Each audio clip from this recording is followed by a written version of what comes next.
നമ്മൾ ഇന്ന് ഈ ഒരു വീഡിയോയിൽ നോക്കാൻ പോകുന്നത് ക്യാപിറ്റൽ സ്ട്രക്ചർ തിയറീസ് ആണ്.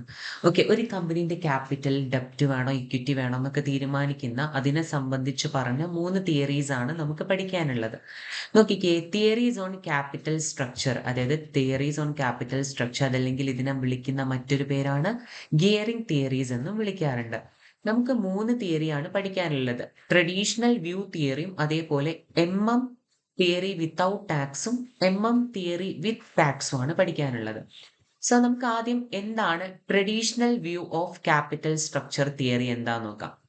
The traditional view says that a company should use a mix of debt and equity. അതായത് ക്യാപിറ്റൽ സ്ട്രക്ചറിൽ ഒരു കമ്പനി ഡെപ്റ്റും ഇക്വിറ്റിയും മിക്സ് ചെയ്ത് യൂസ് ചെയ്യണം എന്ന് പറയുന്ന തിയറിയാണ് ട്രഡീഷണൽ തിയറി.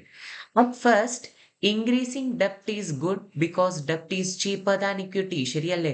ഡെപ്റ്റ് എന്തിനേക്കാൾ ചീപ്പറാണ്? ഇക്വിറ്റിയേക്കാൾ ചീപ്പറാണ്. ഇക്വിറ്റി എന്ന് വെച്ചാൽ ഓർഡിനറി ഷെയർ ഹോൾഡേഴ്സിന് കമ്പനിയുടെ പ്രോഫിറ്റ് എത്രയാണോ അതിന്റെ പെർസെൻറ്റേജ് എന്ത് കൊടുക്കണം? റിട്ടേൺ കൊടുക്കണം. ബട്ട് വെൻ കംസ് ടു ഡെപ്റ്റ് ഹോൾഡേഴ്സിനെ സംബന്ധിച്ചിടത്തോളം അവരുടെ ഇൻട്രസ്റ്റ് മോസ്റ്റ്ലി ഫിക്സഡ് ആയിരിക്കും. അതുകൊണ്ട് കമ്പനിക്ക് ഏറ്റവും ചീപ്പർ സോഴ്സ് ഓഫ് ഫൈനാൻസ് ഏത് തന്നെയാണ്? എപ്പോഴും ഡെപ്റ്റ് തന്നെയാണ് ദാൻ ഇക്വിറ്റിനേക്കാൾ.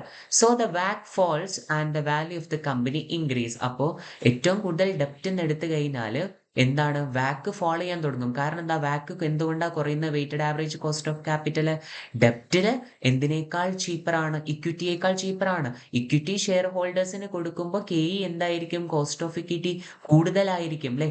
നമ്മൾ ഏറ്റവും കൂടുതൽ ഡെപ്റ്റിലൂടെ റേസ് ചെയ്യുമ്പോൾ നമ്മൾ ഏറ്റവും ചീപ്പർ ഫൈനാൻസ് ഡെപ്റ്റ് ആണ്. അപ്പം നമ്മുടെ കോസ്റ്റ് ഓഫ് ഡെപ്റ്റ് എന്ത് ചെയ്യും? കുറയും. അത് എന്ത് ചെയ്യും? വാക്കിനെ ഫോളോ ചെയ്യുന്നുണ്ടായിരിക്കും. പക്ഷേ value of the company increase ചെയ്യുന്നുണ്ടായിരിക്കും. When the company takes on more ഡെപ്റ്റ്, കൂടുതൽ ഡെപ്റ്റ് എടുക്കുന്ന സമയം നമ്മൾ പറഞ്ഞിട്ടുണ്ട് ഷെയർ ഹോൾഡേഴ്സിന് എന്ത് ഫീൽ ചെയ്യും? Business has become riskier. Business riskier ആയി ഫീൽ ചെയ്യും. So they expect A high return. ശരിയല്ലേ? നമ്മൾ അതായത് റിസ്ക് കൂടിക്കഴിഞ്ഞാൽ ഷെയർ ഹോൾഡേഴ്സ് എന്ത് റിട്ടേൺ ആഗ്രഹിക്കും? ഹൈ റിട്ടേൺ ആഗ്രഹിക്കും അല്ലേ?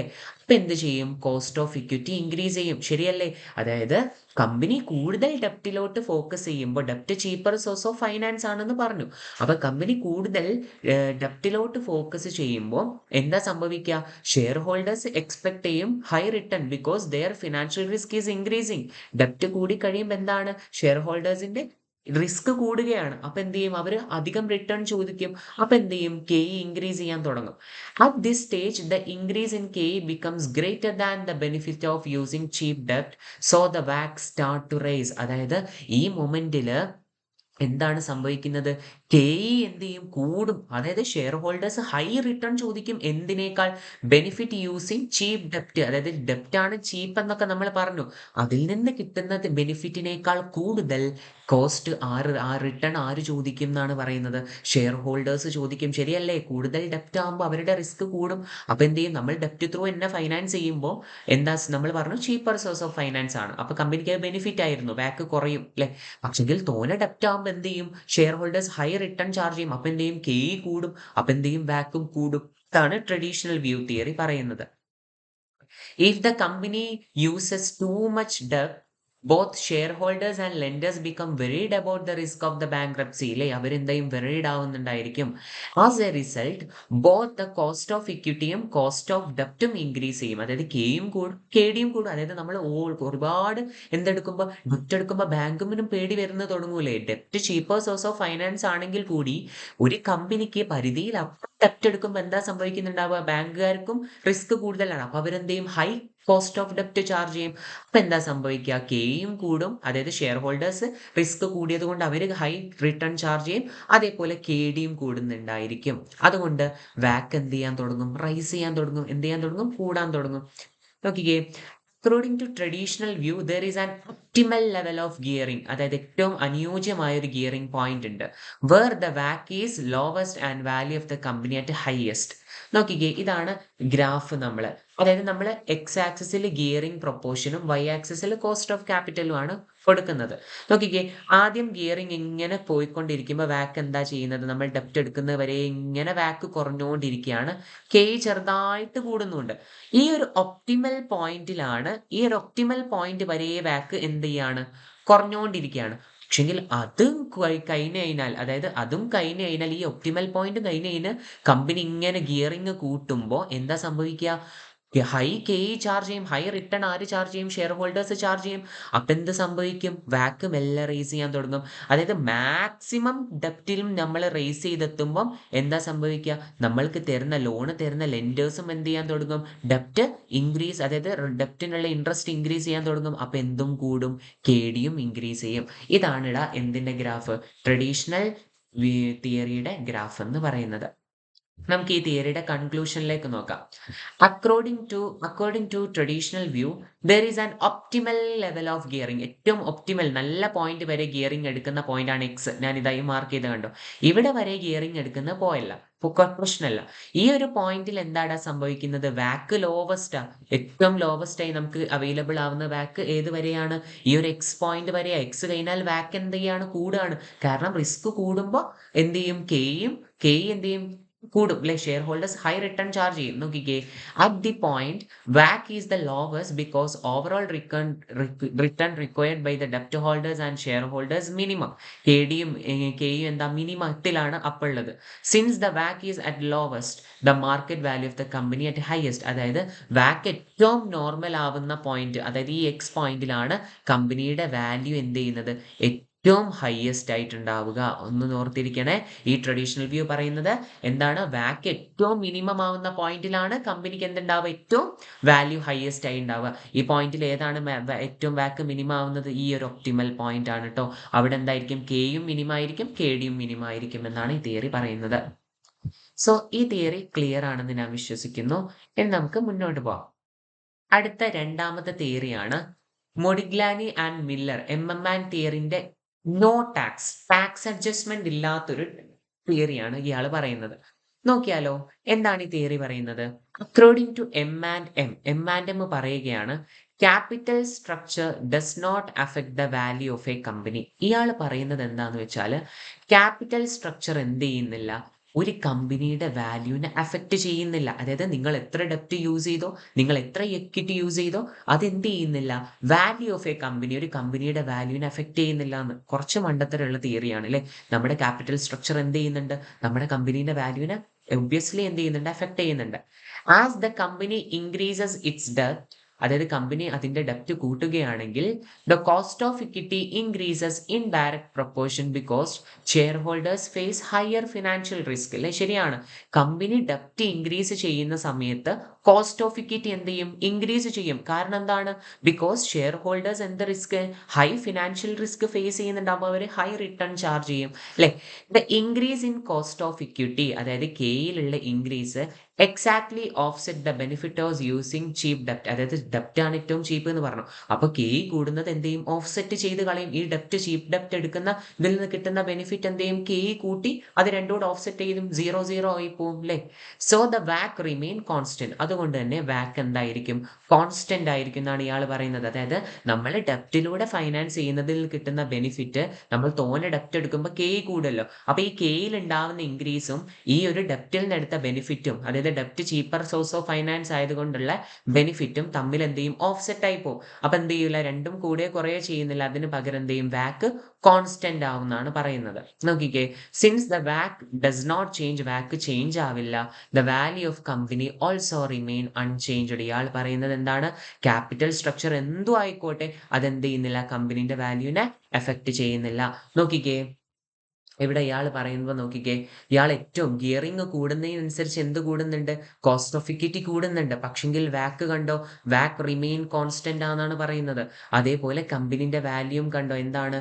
കോൺസ്റ്റന്റ് ആയിട്ട് നിൽക്കും. അതായത് കമ്പനിയുടെ ക്യാപിറ്റൽ സ്ട്രക്ചർ ഒരിക്കലും എന്ത് ചെയ്യുന്നില്ല? കമ്പനിയുടെ വാല്യൂവിനെ, വാക്കിനെ എഫക്റ്റ് ചെയ്യുന്നില്ല എന്ന് പറയുന്ന തിയറിയാണ് MMന്റെ വിത്തൗട്ട് ടാക്സ് എന്ന് പറഞ്ഞ തിയറി കേട്ടോ. നോ ടാക്സ് ഇല്ലാത്ത theory.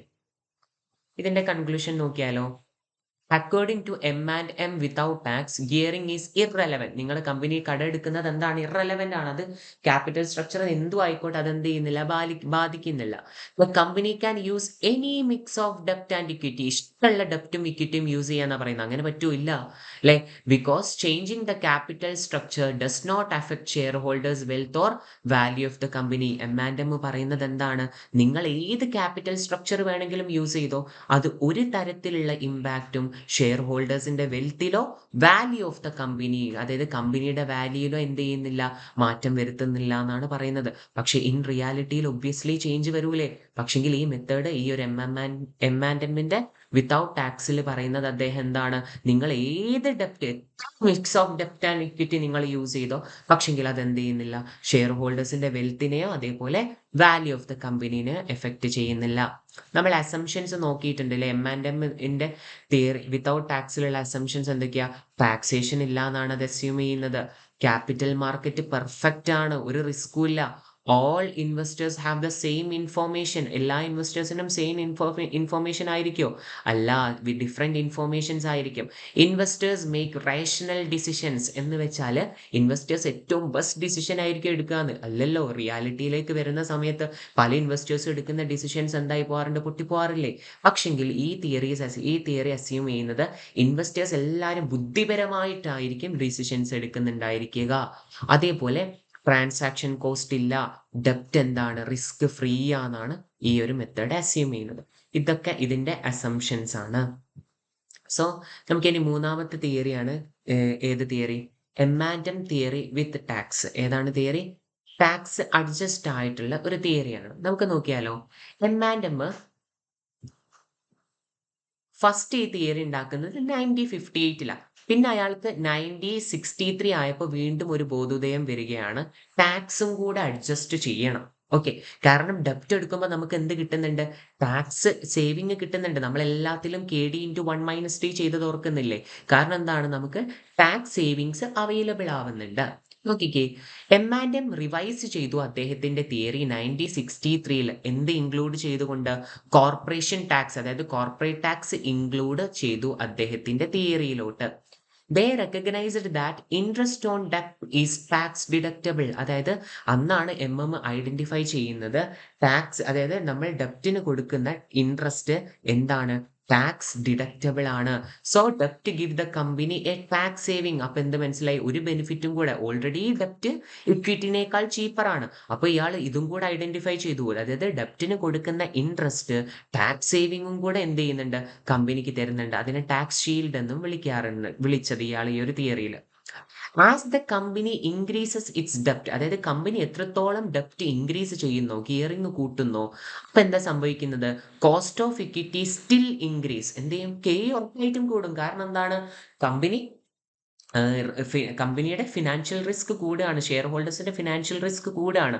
So they will might charge high return. So എന്ത് ചെയ്യും? ഇൻക്രീസ് ചെയ്യുന്നുണ്ടായിരിക്കും.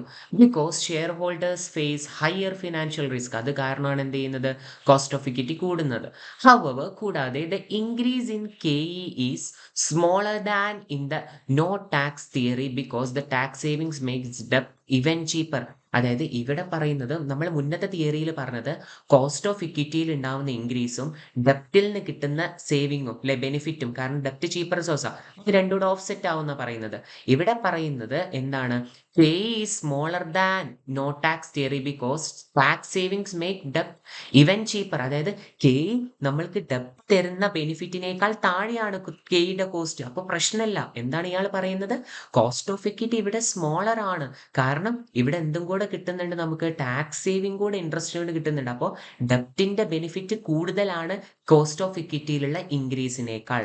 അപ്പൊ ഇയാൾ പറയാണ്, since after tax cost of ഡെപ്റ്റ് is lower the benefit of using ഡെപ്റ്റ് is greater than the increase in cost of equity. അതായത് കെയിൽ ഉണ്ടാവുന്ന ഇൻക്രീസിനേക്കാൾ എന്ത് കൂടുതലുണ്ട്?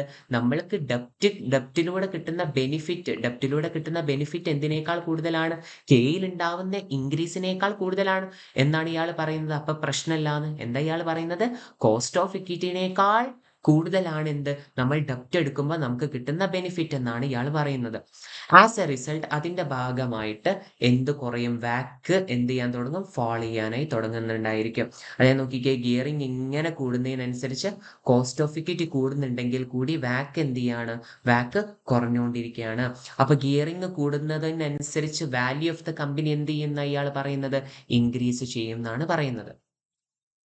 ഓക്കെ, ഒരിക്കലും അങ്ങനെ സംഭവിക്കില്ല അല്ലേ? നമ്മൾ എത്രത്തോളം ഡെപ്റ്റ് എടുക്കുന്നതനുസരിച്ച് value of equity, sorry, value of company കൂടുവോ? ഇല്ല, കുറയാണ് ചെയ്യുന്നുണ്ടായിരിക്കുക. നമുക്ക് ഇതിന്റെ കൺക്ലൂഷനിലേക്ക് പോയാലോ? According to M with tax, increasing ഡെപ്റ്റ്, അതായത് ഡെപ്റ്റ് ഇൻക്രീസ് ചെയ്യുന്നത് വാക്ക് റെഡ്യൂസ് ചെയ്യാൻ കാരണമാവും. മാത്രമല്ല അതെന്ത് ചെയ്യും, market value of the company ഇൻക്രീസും ചെയ്യും. എന്താണ് ഇയാൾ പറയുന്നത്, നിങ്ങൾ ഡെപ്റ്റ് എത്രത്തോളം ഇൻക്രീസ് ചെയ്യുന്നു അത് നിങ്ങളുടെ എന്ത് വാക്ക്, കോസ്റ്റ് ഓഫ് ക്യാപിറ്റൽ കുറയ്ക്കും എന്നാണ് ഇയാൾ പറയുന്നത്. അതായത് നിങ്ങളുടെ കോസ്റ്റ് അത്രയും കുറയും. നിങ്ങൾ എത്രത്തോളം ഡെപ്റ്റിൽ നിന്ന് ഫൈനാൻസ് ചെയ്യുന്നു അത്രത്തോളം നിങ്ങളുടെ കമ്പനിയുടെ കോസ്റ്റ് ഓഫ് ക്യാപിറ്റൽ കുറയും, നിങ്ങൾക്ക് വരുന്ന കോസ്റ്റ് കുറയുന്നുണ്ടായിരിക്കും. മാത്രമല്ല അത് ത്രൂ നിങ്ങളുടെ മാർക്കറ്റ് വാല്യൂ എന്താവും, ഇൻക്രീസ് ചെയ്യുന്നുണ്ടായിരിക്കും.